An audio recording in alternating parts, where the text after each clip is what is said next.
Marahil ikaw din ay nagtataka bakit lagi ako may post kahit anong oras. Baka iniisip niyo buti pa ako nakakapag-post kahit anong oras kahit may work ako. Yes, totoo po yan pero hindi po ibig sabihin yan ako nagpo-post ako that time. Alam niyo ba na ngayong gabi pwede mo na schedule yun ipo-post mo kinabukasan. Kung ano oras mo siya ipo-post. Kaya di ka na maabala bukas kapag nagtratrabaho ka na. Dahil kusang magpo-post na bukas yun mga post na in-schedule mo ngayon gabi habang free time mo. Panoorin ang video. So, iyan po pumunta po tayo sa ating timeline, pindutin sa What's on your mind. Then maglagay ng picture o video na ipopost natin at lagyan ng caption. Pindutin yun next sa itaas.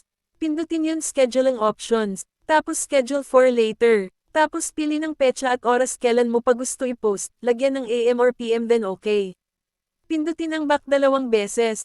Then pindutin ang post. Ulit-ulitin mo lang kung ilan post ang gusto i-post kinabukasan, iba-ibahin lang ang oras. Kusa na po yan mag-upload bukas sa oras kung ano schedule nilagay mo.